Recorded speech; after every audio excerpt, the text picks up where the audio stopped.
ಎಲ್ಲ ಆತ್ಮೀಯ ವೀಕ್ಷಕರಿಗೆ ನಮಸ್ಕಾರ. ಇವತ್ತು ನೋಡ್ರಿ, ಕಬ್ಬಿನ ಕಳೆ ಮತ್ತು ಕಸ ನಿರ್ವಹಣೆ ಬಗ್ಗೆ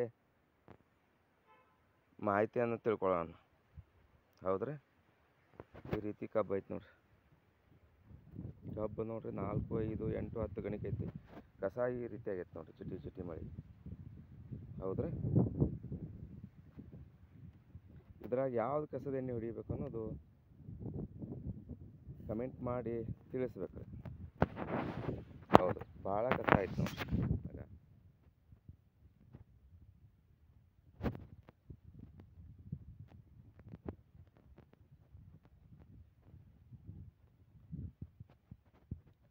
ಕಸ ನಿರ್ವಹಣೆ ಹೇಗೆ ಮಾಡಬೇಕು, ಯಾವ ಎಣ್ಣೆ ಹೊಡಿಬೇಕು ಅನ್ನೋದು ಕಮೆಂಟ್ ಬಾಕ್ಸ್ನಾಗ ಹಾಕ್ರಿ.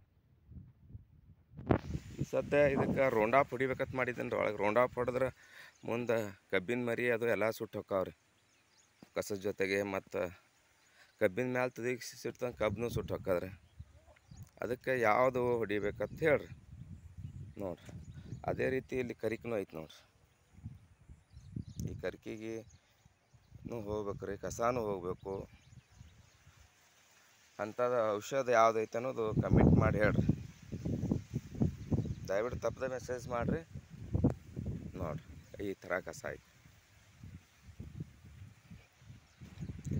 ನಮ್ಮ ಕಡೆ. ಏನೈತೆ ರೀ, ತಮ್ಮಾರ ಹೊಡಿತಾವ ನೋಡ್ರಿ. ತಮ್ಮರ ಟೂಕೋಡಿ ಹಾಕಿ ಹೊಡಿತಾವ್ರಿ. ಅಂದ್ರೆ ನಿಮ್ಮ ಕಡೆ ಏನು ಹಾಕಿ ಹೊಡಿತೀರಿ? ಏನಿಲ್ಲ, ಎಷ್ಟು ತಿಂಗಳಿಗೊಮ್ಮೆ ಕಸ ಹೊಡಿಬೇಕು ಅನ್ನೋದು ಕಮೆಂಟ್ ಬಾಕ್ಸ್ನಾಗ ಕಮೆಂಟ್ ಮಾಡಿರಿ. ಆದಷ್ಟು ರೈತರಿಗೆ ಉಪಯೋಗ ಆಗ್ತದೆ ರೀ. ಈ ಥರ ಎಷ್ಟೋ ಕಸ ಆಗಿತ್ತು ಹೊಲ್ಗೊಳ್ದಾವ್ರಿ. ಯಾಕಂದ್ರೆ ಜಿಟಿ ಜಿಟಿ ಮಳೆ ಆಗೈತಿ, ಕಸ ಒಟ್ಟ ಇದು ಆಗಿಲ್ಲ. ಕಸದ ಮಳಿನ ಐತ್ರಿ. ಆದ್ದರಿಂದ ನಮ್ಮ ರೈತರಲ್ಲಿ ನುರಿತ ರೈತರು ಅದಾರ, ಶಾಣೆ ರೈತರು ಅದಾರ, ಅನುಭವಸ್ಥರು ಅದಾರ, ಇದ್ರ ಬಗ್ಗೆ ಸ್ಟಡಿ ಮಾಡಿದವ್ರು ಅದಾರ. ಯಾರೇ ಇದ್ದರೂ ಕಳೆ ನಿರ್ವಹಣೆ ಬಗ್ಗೆ ಸಂಪೂರ್ಣವಾಗಿ ಏನು ಮಾಡಿರಿ, ಕಮೆಂಟ್ ಬಾಕ್ಸ್ನಾಗ ಕಮೆಂಟ್ ಹಾಕಿರಿ. ಮುಂದಿನ ಎಲ್ಲ ರೈತರಿಗೆ ಅನುಕೂಲ ಆಗ್ತದೆ ರೀ.